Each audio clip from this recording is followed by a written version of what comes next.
वेदाहमेतं पुरुषं महन्तम् आदित्यवर्णं तमसा परस्तात् वेदाहमेतं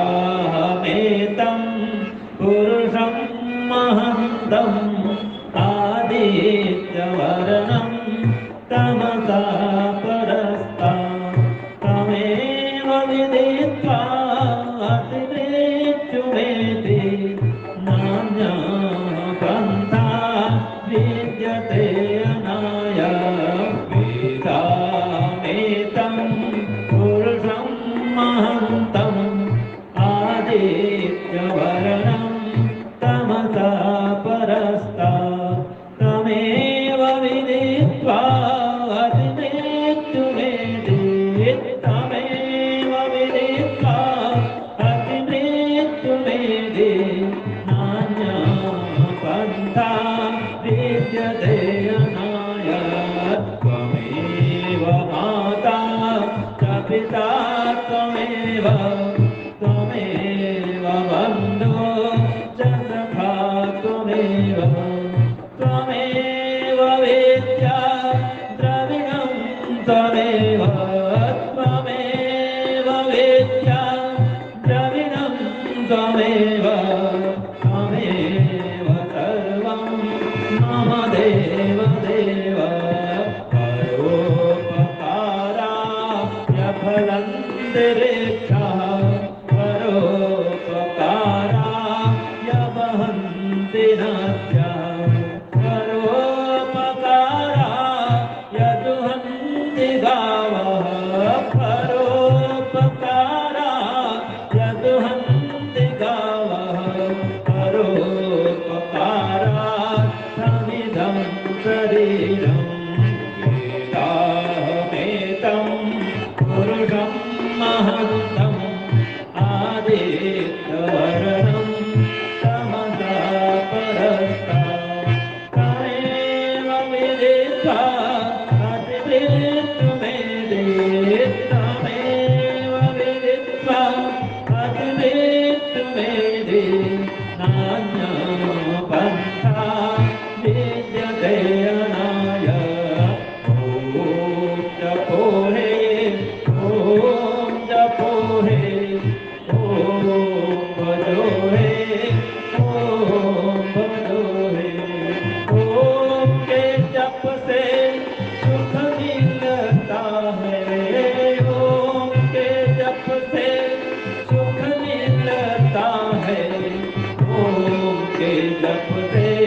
सुख मिटता है वेदाहमेतं पुरुषं महन्तम् आदित्यवर्णं तमसा परस्तात् तमेव विदित्वा अतिरेत्युमेति तमेव विदित्वा अतिरेत्युमेति नान्या पन्था विद्यते अनाय नान्या पन्था विद्यते अनाय।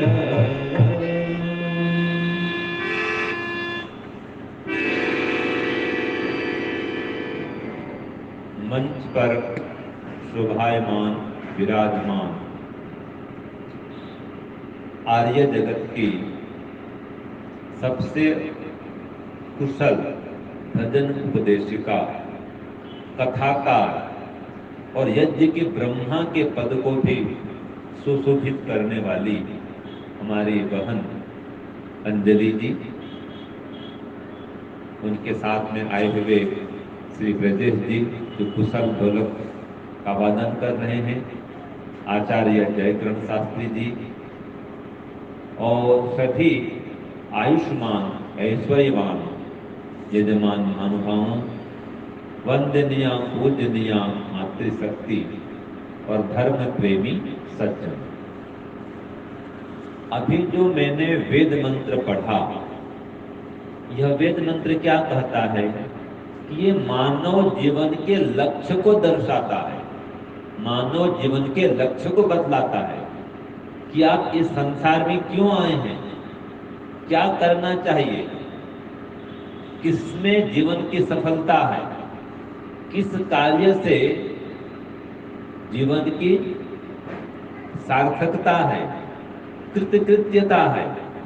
तो वेद में कहा, वेदा हमें तम पुरुषम महंतम, कि मैं उस परम पिता परमात्मा को जानना चाहता हूं जिससे जीवन सफल होता है। एक ऋषि कहता है मित्र करके, मैं परम पिता परमात्मा को जान चुका हूं, वेद अहम, मैं जान चुका हूं। जो जानने वाला है वो क्या कहता है, जानना चाहता हूं। ऋषि क्या कहते हैं, मैं जान चुका हूं। परम पिता परमात्मा कैसा है, पुरुषम महंतम, महान पुरुष है। देखिए, पुरुष हम भी हैं, आप भी पुरुष हैं। पुरुष माने जीवात्मा, और पुरुष माने परमात्मा भी, वो परम पुरुष है। हम अल्प पुरुष हैं, हम अल्पज्ञ हैं, वो सर्वज्ञ है। हम एक देशी हैं, वो सर्वदेशी है। हाँ माता जी, वो बाद में पढ़ लेंगे, ठीक है ना, पढ़ने को दिए हैं, बाद में पढ़ेंगे, अभी ध्यान से सुनिएगा। तो हम लोग कैसे पुरुष हैं, अल्प पुरुष हैं, और परमात्मा सर्वदेशी सर्वज्ञ पुरुष है, सर्वशक्तिमान है। हम अल्प शक्तिमान हैं, हम अणु स्वरूप हैं, और परमात्मा अणु से अणु स्वरूप भी है और विराट से विराट स्वरूप भी है, जिसका मुख्य नाम क्या है, ओम खम ब्रह्मा। इसके माध्यम से कहा गया है, ओम परमात्मा का मुख्य नाम है, वो आकाश के समान सर्वत्र व्याप्त है। तो ऐसे परमात्मा को हमें जानना चाहिए। जब भी परमात्मा की अनुभूति होगी, आप जानेंगे परमात्मा को। कैसे जानेंगे, क्या आंख खोलकर जान लेंगे परमात्मा को? क्या आंख खोलने से दिखेगा परमात्मा? नहीं दिखेगा। वो जब भी परमात्मा को जानेंगे, अनुभव करेंगे, आंख बंद करके होगा। और याद रखिए, गुणों से गुणी का ज्ञान होता है, यह दर्शन शास्त्र का सिद्धांत है। गुण से गुणी का ज्ञान होता है। अब हमको देख रहे हैं ना, बहन जी बैठी है, हम बैठे हैं, सब मंच में बैठे हैं, ये रूप गुण के माध्यम से हमको आप देख रहे हैं, शब्द गुण के माध्यम से आप हमको सुन रहे हैं, तो इन गुणों के माध्यम से आप हमको जान रहे हैं। तो परमात्मा में रूप गुण है क्या, आप बताइए? शब्द गुण है, स्पर्श गुण है, अशब्दम अस्पर्शम अगंधम कहा परमात्मा को, और अपानी पादो जवनो ग्रहिता, ये कहा है उपनिषद में। और ये तो कहा है उपनिषद में, और आप भी यही कहते हैं। अब क्या कहते हैं, देखिए। हाँ जी ब्रजेश जी, तुम हो एक अगोचर सबके प्राणपति, स्वामी सबके प्राणपति, किस विध मिलो दयामय, किस विध मिलो दयामय, दीजे यशुमती। ओम जय जगदीश हरे, माता पिता तुम मेरे, शरण गहूँ मैं किसकी, स्वामी शरण गहूँ मैं किसकी। तुम बिना और न दूजा, तुम बिना और न दूजा, आस करूँ मैं जिसकी। ओम जय जगदीश हरे, ओम जय जगदीश हरे, स्वामी जय जगदीश हरे। भक्त जनों के संकट, भक्त जनों के संकट, क्षण में दूर करे। ओम जय जगदीश जगदीश हरे, ओम जय जगदीश हरे, ओम जय जगदीश हरे। ये आरती आप गाते हैं ना, लेकिन क्या समझते भी इसको? अच्छा, आरती माने क्या आता है पता आपको? आरती का मतलब क्या है? आरती का अर्थ क्या है? आरती माने आर्त स्वर से पुकारना, भक्ति रस में डूब करके ईश्वर को पुकारना, यह आरती आर्त है।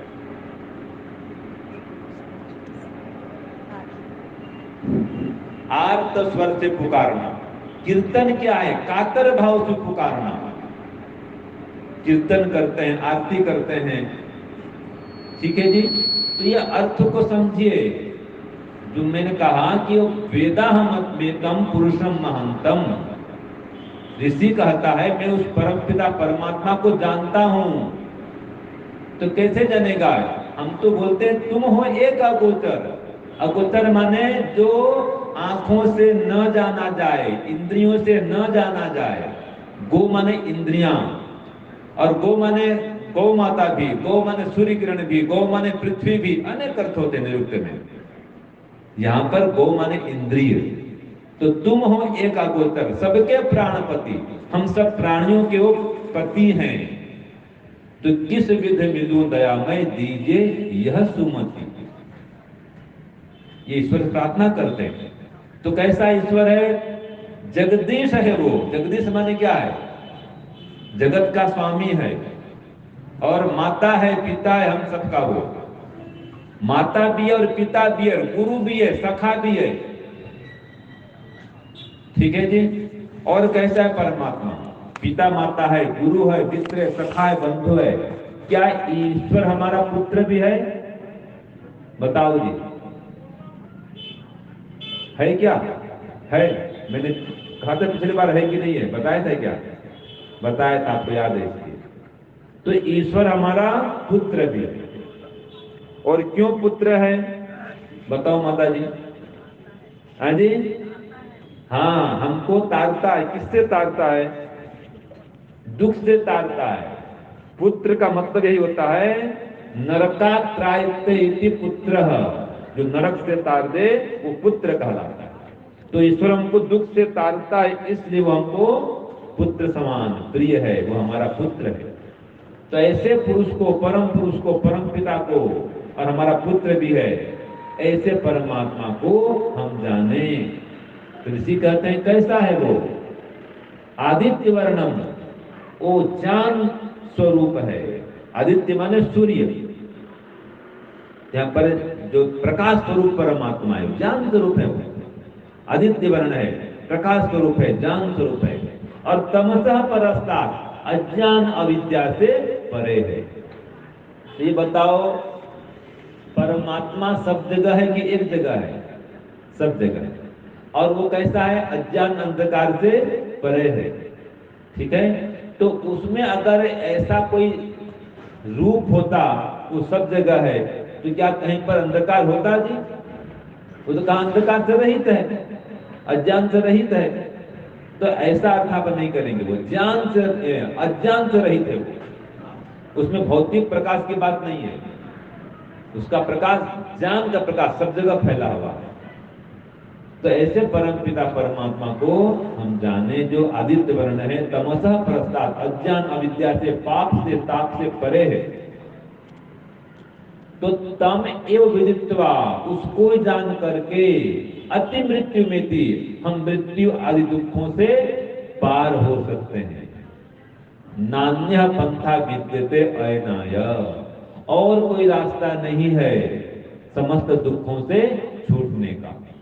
तो समस्त दुखों से छूटना यही मानव मात्र का लक्ष्य है।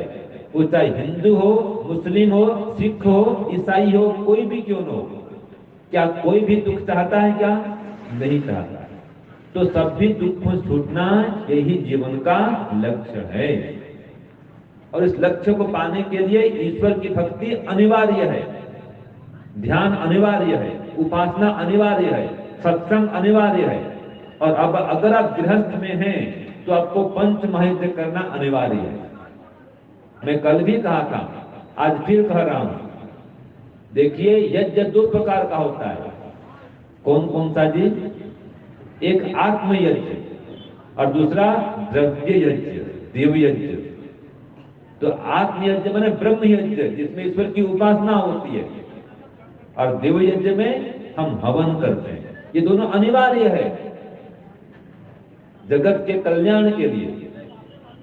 इस लोक में परलोक में सुख शांति के लिए हवन भी चाहिए, और आत्मोद्धार के लिए योग भी चाहिए, ध्यान भी चाहिए। तो आप हर वर्ष वार्षिक उत्सव करते हैं, तो हर वर्ष वार्षिक उत्सव में प्रधान जी एक बात आपको ध्यान देनी है कि हर वर्ष यहाँ पर याज्ञिक परिवार बढ़ना चाहिए, आर्य परिवार बढ़ना चाहिए, संख्या बढ़नी चाहिए, ये मंडप पूरा फूल भर जाना चाहिए, ये प्रयास करें। तो ये होगा जब घर घर में यज्ञ होगा, घर घर में संध्या उपासना करेंगे, भक्ति करेंगे, भजन करेंगे, ध्यान करेंगे, उपासना करेंगे, और इसी से घर स्वर्ग बनता है, घर में शांति आती है। इसके लिए धन पर्याप्त नहीं है, धन से शांति नहीं मिलती है, ठीक है जी, धर्म से शांति मिलती है। यज्ञ करना, ध्यान करना ये धर्म का अंग है, ये बढ़ाएं, इसका प्रचार प्रसार करें। तो यदि आप सुख चाहते हैं, शांति चाहते हैं, दुखों से निवृत्ति चाहते हैं, ईश्वर की भक्ति करें, योग करें और यज्ञ करें। धर्म के 3 स्कंद हैं, न्याय दर्शन में आता है। न्याय दर्शन में 3 स्कंद कहें यज्ञ के। त्रयो धर्म स्कंधा, क्या कहा? धर्म के 3 स्कंद कौन कौन से हैं? यज्ञो अध्ययनम दानम इति प्रथमः। यज्ञ करना, दान देना और अध्ययन करना, ये प्रथम स्कंद है, मतलब प्रथम भाग है, प्रथम अंग कहें, प्रथम आधार है। इसलिए मैं बार बार कह रहा हूं, यज्ञ करिए। आज हम प्रातः काल में श्री जायसवाल जी के यहाँ यज्ञ किए, संकल्प कराया मैं उनको, मैंने कराया, वो किए, यजमान वो बने थे। और आप लोग अगर करते हैं तो यज्ञ कराएं भी। कर्म 3 प्रकार का होता है योग दर्शन के अनुसार में, कृत, कारिक और अनुमोदित। बोलिए 3 कर्म कौन कौन से होते हैं? कृत, बोलिए, कृत, कारिक, अनुमोदित। कृत माने स्वयं करना, दूसरा कारिक माने करवाना, तीसरा अनुमोदित माने समर्थन करना, अनुमोदन करना। तो उन्होंने यज्ञ किया, मैंने कराया, मैंने भी आहुति दी, मना हमको भी नहीं है, अनिवार्य नहीं है सन्यासी को इतना है, लेकिन गृहस्थी को अनिवार्य है। तो आज से आप संकल्प लिए हैं, जायसवाल जी, मंत्री जी हमारे, है ना, रोज हवन करेंगे। सप्ताह में 1 बार हवन तो होता था घर में, हमने आज से रोज करा दिया। तो जिस घर में यज्ञ नहीं होता है, मैंने कल कहा था, श्मशान तुल्य है वो, वहां शांति रहेगी, बच्चे बिगड़ सकते हैं, दुर्व्यसन घर में घुस सकता है, लेकिन अगर यज्ञ हो रहा है, योग हो रहा है, ध्यान हो रहा है, बच्चे बिगड़ेंगे नहीं, हमारी गारंटी है, लिखित देंगे हम। और रोज हो रहा है, और जो मैंने कल कहा था, 5 महायज्ञ जिस घर में हो रहा है, स्वाध्याय हो रहा है, पाप से पृथक हो रहा है परिवार, तो ऐसा परिवार अगले जन्म में फिर मनुष्य बनेगा, जरूर मनुष्य बनेगा वो। अगर रोज यज्ञ करेंगे, लाइसेंस मिलेगा आपको मनुष्य बनने का। यज्ञ नहीं कर रहे हैं, कोई गारंटी नहीं है, इसलिए यज्ञ रोज करिए, ये धर्म का अंग है। तो यज्ञ करना, दान करना और अध्ययन करना धर्म के 3 स्कंद हैं। फिर आगे आता है गुरुकुल में वास करना। जो ब्रह्मचर्य विद्या अध्ययन करते ना जी, गुरुकुल में रहते हैं, वो भी धर्म कर रहे हैं। और फिर तप करना भी धर्म है। तो यज्ञ, अध्ययन, दान करना और तप करना, तपो इति द्वितीय कहा उसमें, यज्ञो अध्ययनम दानम इति प्रथमः, तपो इति द्वितीयः, और गुरुकुल वासः ये तृतीयः। गुरुकुल में रहना, गुरुकुल में पढ़ना, गुरु की सेवा करना, ये सब धर्म है। तो आप धर्म से ही शांति प्राप्त कर सकते हैं। तो हर घर में धार्मिक अनुष्ठान हो, और यज्ञ सबसे बड़ा आधार है धर्म का। वेद में कहा है यजस्व वीर, हे वीर तुम यज्ञ करो। यज्ञ करने का लाभ है। मेरे पास एक पुस्तक है वैदिक शिक्षा, आप सबके लिए मैं भेजा था पहले से अपने गुरुकुल से। इसमें अनेक सूक्तियां हैं, 360 सूक्तियां हैं, हमारे लिए भी उपयोगी, आपके लिए भी उपयोगी सूक्तियां हैं। यज्ञ से संबंधित अनेक सूक्तियां हैं, राष्ट्र संबंधित, सुख शांति के कारण, गौ माता के उपाय, अनेक सूक्तियां 360 ये आपको बांटेंगे, हम देंगे।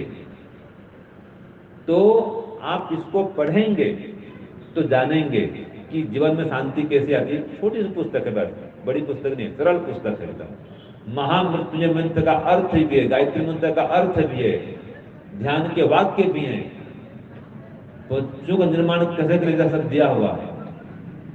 तो घर में ऐसे स्वाध्याय से पुस्तकों के घर में धर्म का संचार होता है, शांति आती है।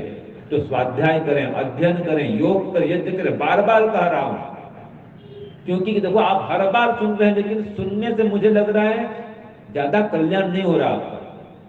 क्यों नहीं हो रहा है? जिसको सुनते हैं उसको जीवन में उतारते नहीं है। कल बहन जी ने कहा था, मैंने भी कहा था कि जो सुनते हैं उसको जीवन में धारण करें, तभी कल्याण होगा। सुनना तो केवल एक भाग है, श्रवण, मनन, निधिध्यासन और साक्षात्कार, तो विद्या आती है, तो जीवन चरितार्थ होता है, सफल होता है, सार्थक होता है, महान बनता है। तो वेदाहमेतम जो मंत्र कहा इसने कि ऐसे परमात्मा को जाने जो अज्ञान अविद्या से परे है, आकाश समान प्रकाश समान सर्वत्र व्याप्त है। तो उसको जान करके ही अति मृत्यु में मृत्यु आदि समस्त दुखों का अतिक्रमण कर सकते हैं। नान्या पंथा विद्यते अयनाय, और कोई रास्ता नहीं है कि जन्म और मरण के अयन को पूरा करने का। ये भी हम एक अयन में घूम रहे हैं, अयन माने चक्र, जहां से आदमी चलता है वहां पहुंच जाता है तो अयन पूरा होता है।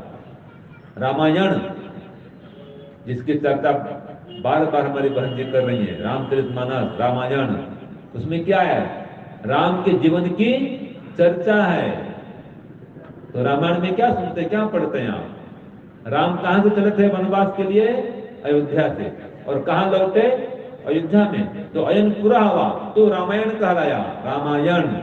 राम ने अपना अयन पूरा किया। लेकिन कोई कृष्णायन कहता है क्या? महाभारत तो कहते हैं, कृष्णायन नहीं कहते, गीता कहते हैं, भागवत पढ़ने वाले कहते हैं, लेकिन कोई कृष्णायन नहीं कहता। क्यों नहीं कहता जी? वो कहां से चले थे? मथुरा वृंदावन से चले, और कहां जाकर बस गए? द्वारका में बस गए, वापस नहीं पहुंचे, तो उनका अयन पूरा नहीं हुआ। तो जहां से आदमी चलता है वहां पहुंच जाता है तो अयन पूरा होता है। हम चले कहां से थे? मोक्ष से। जब वहां पहुंचेंगे तो हमारा अयन पूरा होगा, और वो अयन पूरा होगा तभी सभी दुखों से छूट पाएंगे, जो मानव मात्र का जीवन का लक्ष्य है। इसके लिए ये योग, यज्ञ और वेद का ज्ञान ये अनिवार्य है। शुद्ध ज्ञान, शुद्ध कर्म, शुद्ध उपासना, इसके बिना मोक्ष मिलने वाला नहीं है। विवेक, वैराग्य, अभ्यास और समाधि ये अनिवार्य है। लेकिन अभी आप गृहस्थ में हैं तो आप अपना कर्तव्य करिए। अभी आपको ये नहीं कह रहे हैं कि आप सन्यासी बन जाइए। हाँ, यज्ञ करना से बचना चाहते हैं, यज्ञ करने से तो सन्यासी बनिए, मैंने कल कहा था। तो बताओ, सन्यासी बनना कठिन है कि यज्ञ करना कठिन है? बताओ। सन्यासी बनना कठिन है, सबको छोड़ना पड़ेगा, छोड़ना पड़ता है। वो छोड़ तो नहीं सकते, तो हवन कर लो भाई, सरल काम है कि नहीं है? तो यज्ञ करिए, जीवन को महान बनाइए। और देखिए, अगर आप हवन, यज्ञ, संध्या, उपासना नहीं करेंगे, दान पुण्य धर्म नहीं करेंगे, तो याद रखिए अंतिम काल में कोई साथ देने वाला नहीं है, साथ जाने वाला नहीं है। एक श्लोक में कहा है, नामुत्र ही सहायार्थम पिता माता च तिष्ठतः, न अमूत्र, इसको नामूत्र कहा दिया, अमूत्र माने परलोक में, नामुत्र ही सहायार्थम पिता माता च तिष्ठतः न ते न जाति आदि आदि। फिर धर्म तिष्ठति केवल, जाति बंधु सब लगा लो इसमें, धन संपत्ति ये कोई टिकता नहीं है। तो धर्म तिष्ठति केवल, धर्म ही साथ रहता है। तो धार्मिक बनिए, याज्ञिक बनिए, ईश्वर उपासक बनिए, दानी बनिए, परोपकारी बनिए। जो दान धर्म आदि कर्म है यही अंतिम काल में सहायक होंगे। जब आंख बंद हो जाता है मरण काल में, तो उस समय कोई साथ आएगा जी?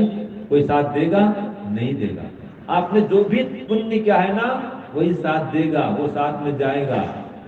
इसलिए धर्म को धारण करें। एक दृष्टांत देता हूं आपको, आप समझ जाएंगे, आपको समझ में आएगा आप क्या कर रहे हैं और आप कितने बुद्धिमान हैं। एक दृष्टांत से समझ में आएगा। एक राजा था, वो वृद्ध हो चला, संतान कोई नहीं। अब वृद्ध हो चला, संतान कोई नहीं, चिंता तो होगी कि मेरे पीछे राज्य कौन करे, राजा कौन बने। उसने मंत्रिमंडल को बुलाया, विचार विमर्श हुआ, इसको राजा बनाया, योग्य हो, बुद्धिमान हो, सुयोग्य हो, देश को चला सके, क्योंकि मेरे कोई पुत्र नहीं।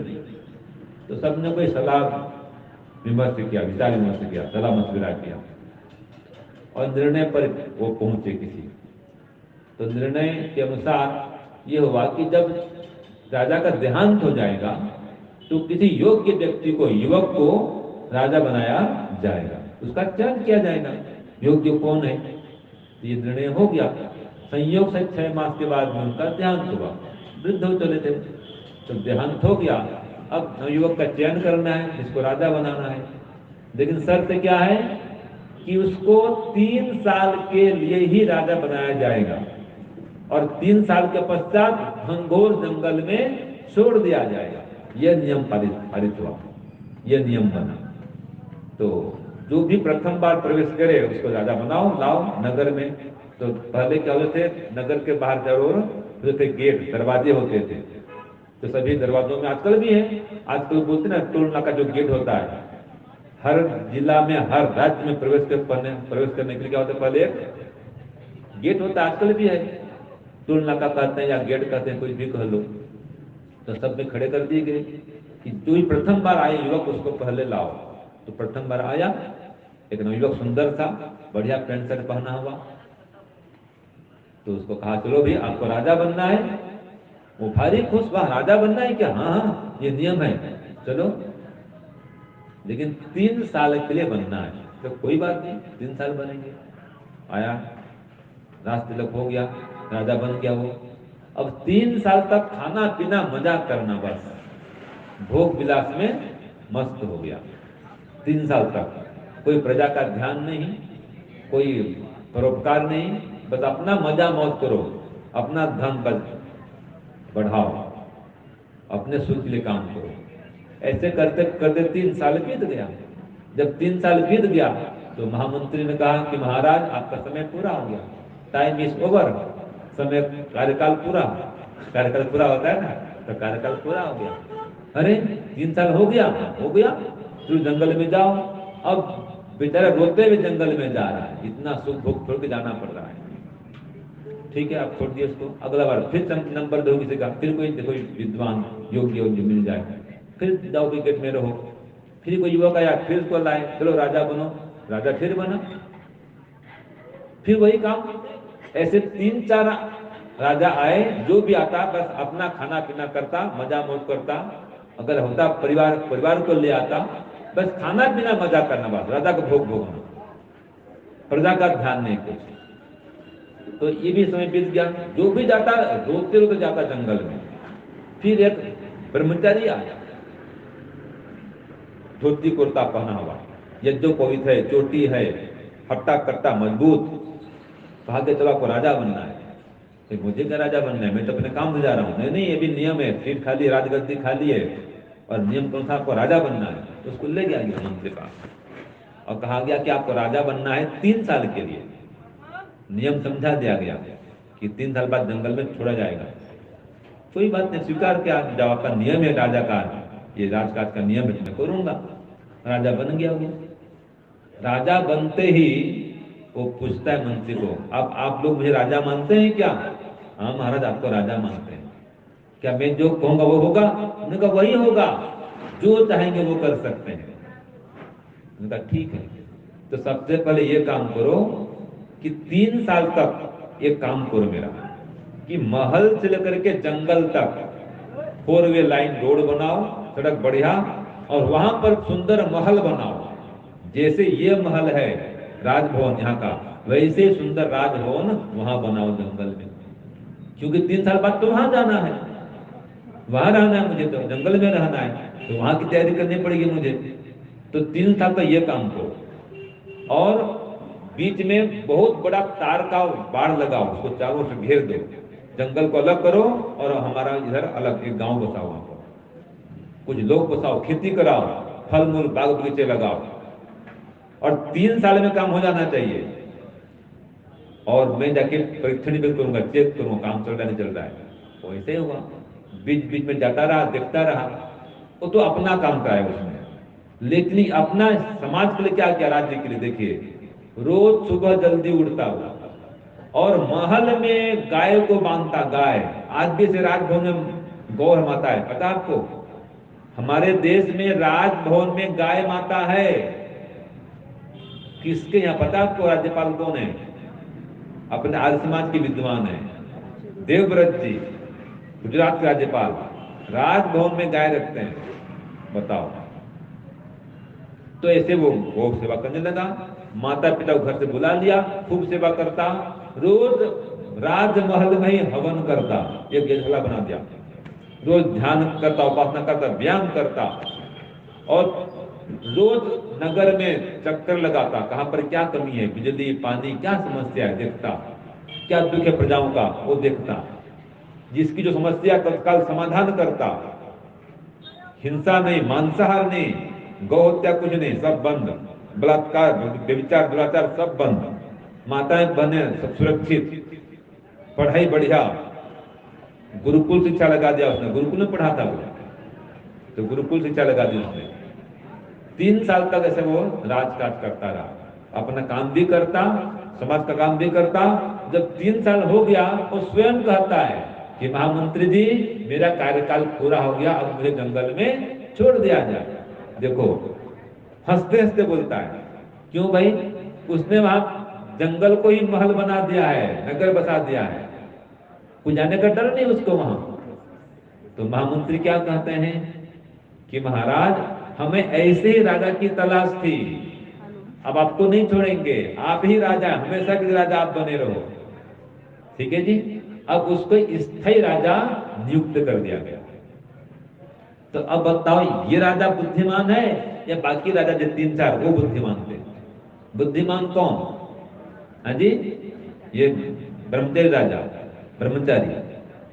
तो ये तो राजा की बात हो गई कि जहां जाना है उसकी तैयारी करो, ये बुद्धिमान व्यक्ति का लक्षण है। दूरदर्शी बनो, गाय बैल की तरह मत बनो। गाय बैल कैसे होते हैं? उनका सिर झुका होता है, और इंसान कैसा होता है? मनुष्य, उसका सिर ऊंचा, सामने देखता है, दूर तक देखता है।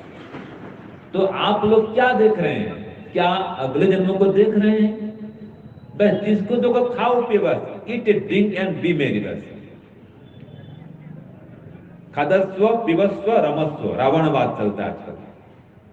खाओ पियो मजा करो, धन धन धन धन धन क्या करेंगे? सारा जीवन बीत रहा है जीने की तैयारी में। जिसके देखो जीने की तैयारी कर रहा है, अपने लिए, बच्चों के लिए, फिर पोतों के लिए तैयारी करते रहो।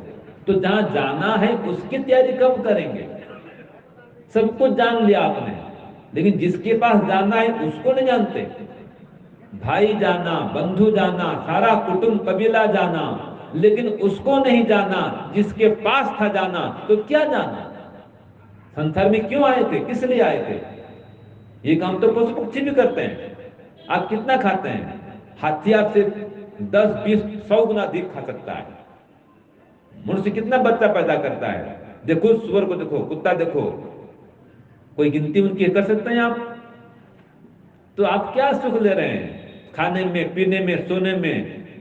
देखो अजगर को, अजगर सोते रहता है, तो आज व्यक्ति खाने में, पीने में और सोने में खाली भौतिक सुख में सुखी हो रहा है, लेकिन ऐसा व्यक्ति मरने के बाद में पशु पक्षी बनने वाला है, याद रखिए।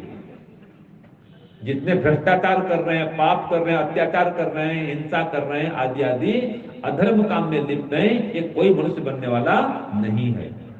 तो इसलिए धर्म को धारण करिए, हमारा काम यही है, हम जगाने वाले हैं, जागरूक करने आए हैं। और आप जागरूक होंगे तो आपको वेद की ऋचा भी चाहेगी।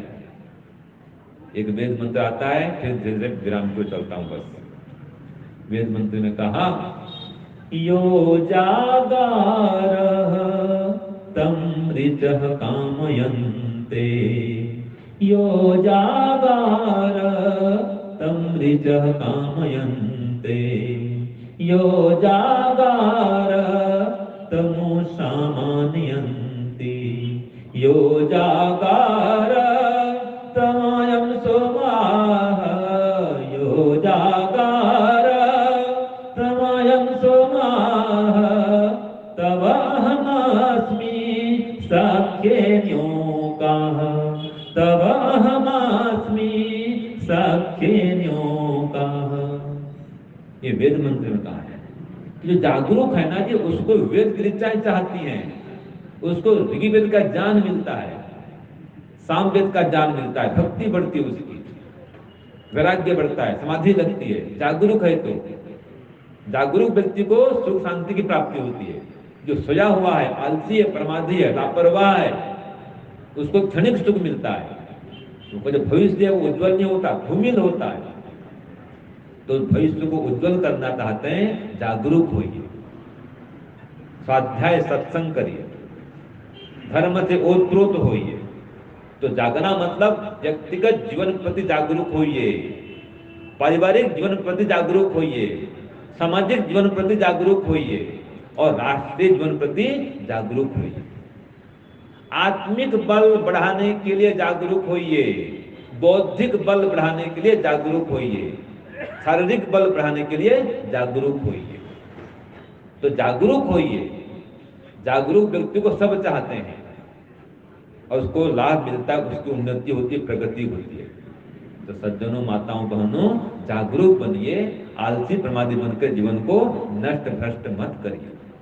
तो जागरूक वही है जो ईश्वर प्रति सावधान है, धर्म प्रति सावधान है, दान पुण्य प्रति सावधान है। तो अंतिम में यही कहना चाहूंगा, आप धन खूब कमाएं, धन का मना नहीं है, लेकिन ईमानदारी से, धर्म से धन कमाएं, वो अर्थ होता है। धर्म से कमाया गया धन अर्थ कहलाता है और अधर्म से कमाया गया धन अनर्थ होता है, वो अनर्थकारी होता है। तो धन कमाएं वेद के नियम से, वेद के उद्देश्य से धन कमाएं, श्रम पूर्वक धर्म सहित धन कमाएं और उसका अच्छे काम में प्रयोग भी करें। तो आप धनवान बने, ऐश्वर्यवान बने, लेकिन धर्मवान भी बने।